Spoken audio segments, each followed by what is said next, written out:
guys, and welcome back to the eighth episode of the Buy Yourself Flowers podcast. Today, we are interviewing Anwika Ghankota, the founder of the California Women's Hygiene Initiative. In this episode, we'll be discussing period poverty and its correlation with deteriorating mental health and how the lack of access to menstrual products can impact teenagers. Let's just get right into it. Could you start by telling us about your personal journey that led to founding this organization, including how you realized that period poverty was deeply affecting teens? So to start off with my personal journey, I began when it started when I visited India, and I observed how there wasn't proper access to like hygienic and sanitary products. And I noticed how there was like poor sanitation, especially when you visit like rural areas. And that's like a really big deal to me, especially when I'm hearing my cousins and like especially my grandmother talk about how it's just not a big deal in like certain small villages. And I noticed how they don't have access to like proper resources and awareness, like and get awareness about like these issues, and that would help them understand like the importance of hygienic supplies. So I noticed that one thing in these rural areas was that people weren't very comfortable, as I mentioned before, about having these conversations about sanitary pads, especially towards like males, as many like their mothers or their siblings, they're not really understanding how this works. And so when I returned to like the Bay Area, I also recognized similar issues within like local communities. And I even noticed that even at my school at Irvington, I noticed how like my peers and other people would always ask each other if you have sanitary pads or any sort of hygienic supplies.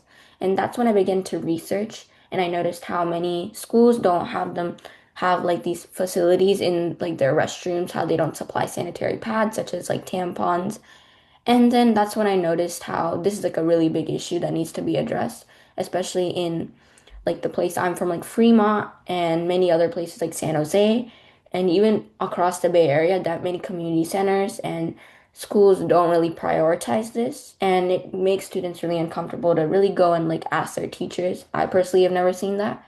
And like ask their teachers, hey, can I get a sanitary pad? Because that is a weird and striking conversation.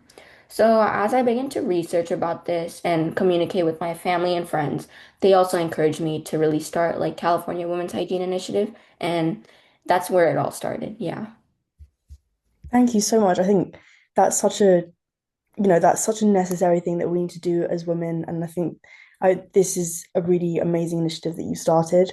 Just to follow up on that, how have you seen period poverty like contribute to deteriorating mental health, in teens, specifically with like stress and self-consciousness? hmm In terms of stress and self-consciousness, I feel like every time you're at school or in any workplace environment, it always gives you some sort of anxiety at the back of your head about leaks, odor, or just even being embarrassed entirely.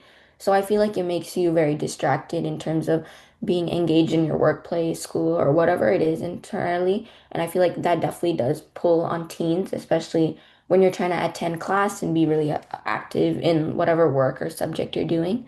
So I think it leads to some sort of self-consciousness, and as I mentioned before, some teens are embarrassed and they do like they aren't comfortable with asking for help.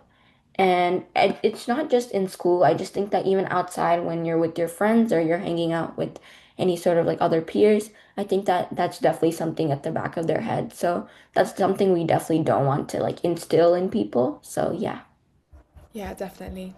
And from your experience, how serious do you think that period poverty is today, both in the Bay Area and globally? And why do you think that it doesn't receive enough attention? So I think that period poverty is a very serious issue in the Bay Area, as it entirely in the globally it really does affect students, especially unhoused individuals and low income families. And in the Bay Area, there's like a variety of like you can say there's a lot of people who are income families or higher income families, but there are some cities or some aspects of different groups and like neighborhoods that where students come from different brain backgrounds, like underprivileged backgrounds and low income families, and I think that's where it really affects them. And personally, for my organization, we've received emails from, different areas in the Bay Area where they've asked like, oh, I'm like a single mom and I don't have access and I can't afford like sanitary pads or hygienic supplies. Can you please help me? And so that's when we went and we're like, oh wow, like these neighborhoods are like the ones that are frequently calling us and emailing us. It's just something that I feel like a lot of people, especially like students and schools, even though we talk about and address it in our classes, I think that they're not understanding what we could do to really help other people. And of course, I think I recently researched that there's over like 40% of, 40% of low income families, or I believe like people from low income families in the Bay Area that are currently struggling with this. And I feel like that's still a really big percentage. And I just think that it's like more stigmatized, or it's like a private topic that we wouldn't really want to talk about. And it's like very generalized in schools, and when we talk with each other, like you talk with your peers, it's just very generalized. So I think that it's just a serious issue, and the reason why it's overlooked is, as I mentioned, it's just that people aren't keeping this as a big priority, as most of us, especially, I mean, in the near Fremont and near different areas in the Bay Area, it's pretty much like high income or just generalized income families. So I just don't think that really occurs to us, or is a thought that occurs to us. Yeah. And how have you found that that stigma that you were talking about around menstruation has created challenges for your initiative? It's created challenges for my initiative, as when I set up booths, as I did in like near Foster City, I noticed that I would go and talk with people, and many people would just be like, "Nope, sorry, not interested."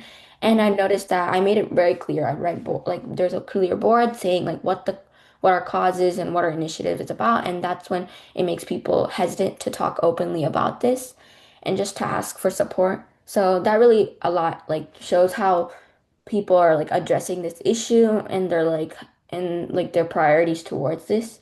And that still doesn't count about like the amount of people, or especially women, who are struggling with their mental health issues towards this. So that's like the idea, is we want to help many people in terms of mental health, in terms of their access to these resources.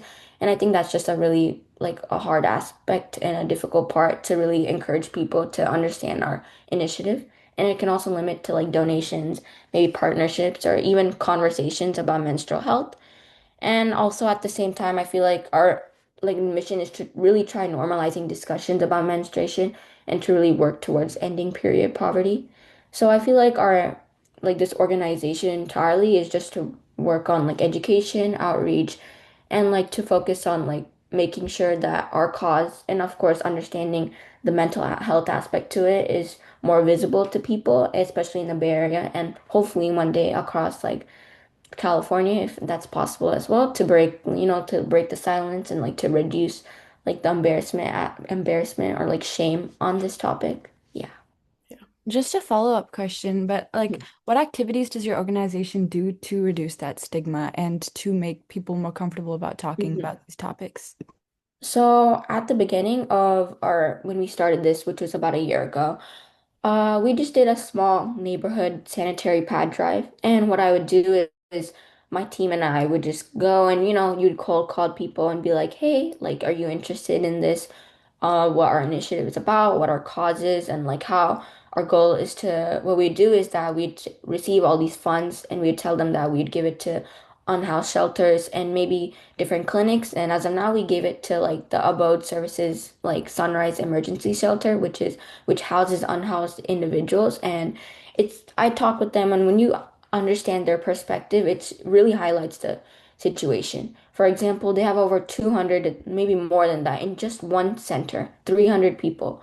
And they have very limited sanitary products or hygienic supplies to really help those 300 people, just as an example. And I think that it really shows that, like, just for example, if one person doesn't have a hygienic supply, it can just really have a big toll on them emotionally and like mentally in terms of their mental health. And also how it's just not like a healthy aspect, and it just shows that they go towards unhygienic methods, such as instead of using sanitary pads, some people resort to using cloth. And I feel like they reuse that cloth as well, and you can notice that in many lower income families. I've noticed how people reuse the same cloth, and that's just very unhygienic. So I noticed that could be okay. They were telling me that could be a case in these on-house centers, as there isn't enough like products. So I think that that's just one we've done. But we've also done awareness booths in terms of like the awareness aspect, and we've done that at different malls. in like the Bay Area. Like in Fremont, only we've done like at Great Mall. But apart from that, we've done like the Foster City Summer Days Festival. And that's where we targeted a big audience, but that's where we noticed how people were still hesitant towards coming up to us and really approaching us. And at this festival, we created we asked the public, hey, you can create hygienic or like period emergency kits. This is where we kind of had like a nice set station set up, and this is where people were able to, collect supplies, and that's where we're informing them about our cause and how it affects all aspects of like health, mental health, physical health, and just how what you guys can do or what the public can do to really, like be a part of this, maybe make donations or just spread awareness, talk about other people about this issue. Yeah. Okay, thank you so much. That's really powerful. And I mean, as all girls, we also definitely appreciate the things you do and the work you do to help reduce the stigma around periods. Thank you so much for coming on our podcast and being interviewed. We really appreciate your answers and your insights. And yeah, thank you so Thank much. you. Thank Thank you you so so much. much.